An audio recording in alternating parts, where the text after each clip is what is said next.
খালি সূর্যের প্রতি সম্মান দেখানোর জন্য আজকে আমি আপনাদের কাছে চলে এসেছি। পীরগঞ্জের আপামর জনগণ, আজকে এখানে কোনো জনসভা নয়, কোনো মিটিং নয়, অন্তরে দ্রোহ, অন্তরে আগুনের জ্বালা, 15.5 বছরের গোটা জাতির উপর নির্যাতনের কষ্ট নিয়ে আজকে আপনাদের সামনে হাজির হয়েছি। এই 15.5 বছরে ইতিমধ্যে আমাদের জীবন থেকে 32টা ঈদ বিদায় নিয়েছে, কিন্তু বাংলাদেশের মানুষ ঈদ উদযাপন করতে পারে না।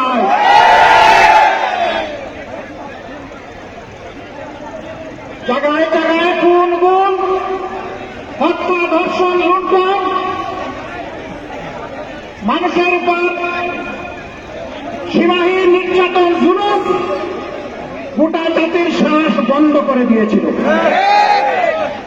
আল্লাহ তাআলার অশেষ মেহেরবানি, গত 4 তারিখ আল্লাহ তাআলা এই জাতির শ্বাস ফেলার সুযোগ করে দিয়েছেন। এটাকে সকলেই বলছেন বাংলাদেশের দ্বিতীয় স্বাধীনতা যুদ্ধ। আর এই যুদ্ধের মহানায়ক আপনাদের সন্তান, আমাদের সন্তান আবু সাঈদ। আমি আমার পক্ষ থেকে, আমার দলের পক্ষ থেকে আবু সাঈদের প্রতি ভালোবাসা, কৃতজ্ঞতা এবং শ্রদ্ধা নিবেদন করছি। আমরা এসেছি তাদের মা বাপের মুখ দেখতে, আমরা এসেছি তার আপনজনদের মুখ দেখতে।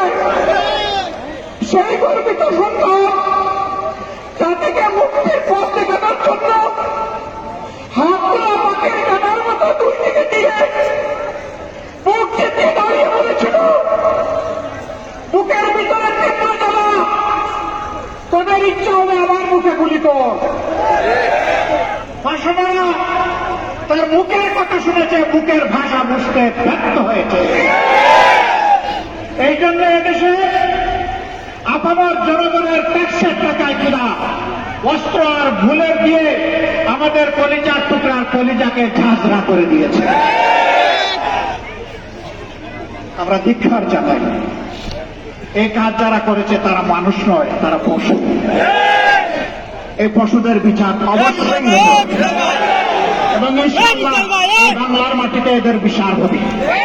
শুধু গুলি করা নয়, এই গুলির নির্দেশদাতাদেরও বিচার হতে হবে, ষড়যন্ত্রকারীদের বিচার হতে হবে।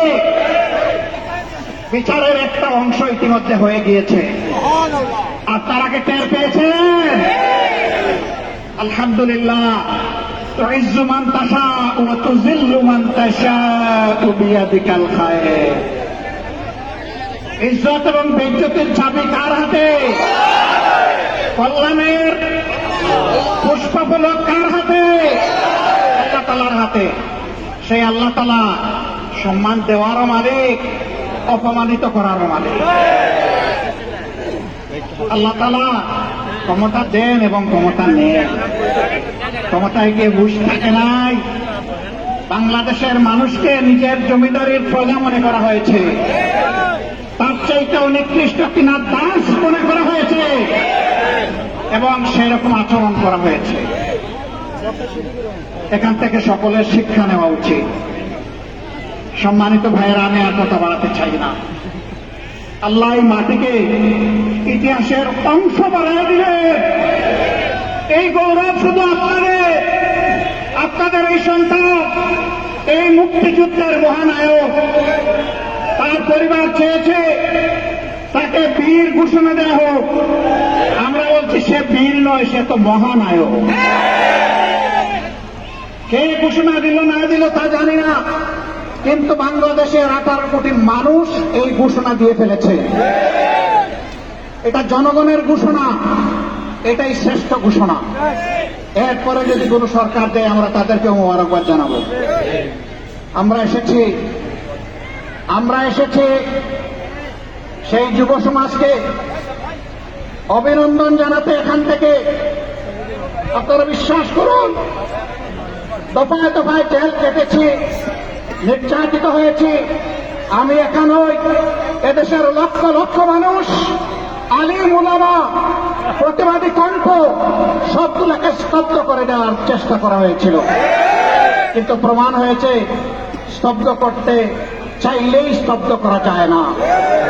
অভিনন্দন জানাই আবু সাইদের যারা সঙ্গী সাথী সেই যুব সমাজকে, সারা বাংলাদেশের যুবক যুবতীদেরকে, ওই যুবক যুবতীদের মা বাবাকে, ওই মাকে যিনি কুলের বাচ্চা বুকে নিয়ে বলেছেন সন্তানদের গুলি করে পাখির মতো মারা হবে, আর আমি মা হয়ে ঘরে বসে থাকবো, এটি আমার পক্ষে সম্ভব নয়। আলহামদুলিল্লাহ, এটি ছিল জনতার অভূতপূর্ব উত্থান, এবং সেই গণ উত্থানে আল্লাহর শপথ 15.5 বৎসরের জমায়েত, জঞ্জাল, জুলুম দেশে গিয়েছে এবং চিরদিনের জন্য দেশে যাবে ইনশাআল্লাহ। যারা এই জাতিকে অপমানিত করেছে তারা কখনো সম্মানিত হতে পারবে না। ক্ষমতায় শেষ করতে টিকে থাকার জন্য একদিন আগেও বেপরোয়া ভাবে 136 জন মানুষকে হত্যা করা হয়েছে। আমরা সেই সমস্ত মাদেরকে আমাদের পক্ষ থেকে সহানুভূতি এবং কৃতজ্ঞতা জ্ঞাপন করছি, যারা তাদের বুকের তন হারিয়েছে। বাবাদেরকে করছি, আমাদের সেই সমস্ত বোনদেরকে করছি যারা তাদের স্বামী হারিয়েছে। এতিম বাচ্চাদেরকে করছি যারা তাদের হক হারিয়েছে। বোনদেরকে করছি যারা তাদের ভাই হারিয়েছে। ভাইদেরকে করছি যারা তাদের আপন ভাইকে হারিয়েছে। আপনাদেরকে অভিনন্দন, আপনাদের প্রতি জাতি কৃতজ্ঞ। আল্লাহ আপনাদেরকে সবরে জামিলা থাকুন।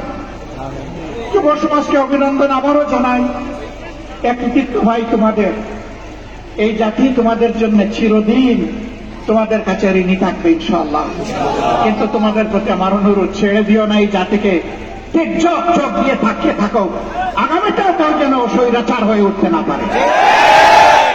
আগামীর বাংলাদেশ যেন হয় স্বৈরাচার মুক্ত বাংলাদেশ, মুক্ত বাংলাদেশ, ইনসাফের বাংলাদেশ, প্রত্যেকটি নাগরিকের গর্বের সাথে বেঁচে থাকার বাংলাদেশ। আমরা সেই বাংলাদেশের অপেক্ষায় থাকলাম। আবারও আপনাদেরকে অনেক সালাম, অনেক শুভেচ্ছা, অনেক অভিনন্দন, অনেক কৃতজ্ঞতা। আপনারা দোয়া করবেন আমাদের এই মজলুম দল আপনাদের পাশে, জনগণের পাশে, জাতির ক্রান্তি লগ্নে সুখে এবং দুঃখে উভয় অবস্থায় যাতে আপনাদের পাশে থাকতে পারে আমাদের জন্য দোয়া করবেন।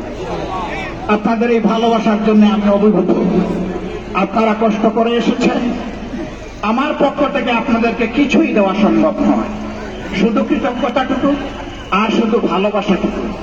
এর সাথে মহান রবের দরবারে দোয়া করি, হে আল্লাহ, তারা দেশকে ভালোবেসে, তোমাকে ভালোবেসে এখানে এসেছে, তুমি তোমার কুদরতের হাত দিয়ে তাদেরকে অফুরন্ত যাজা দিয়ে দাও, দুনিয়ায় দাও, আখিরাতে দাও, আর এই মাটির মর্যাদা তুমি বৃদ্ধি করে দাও।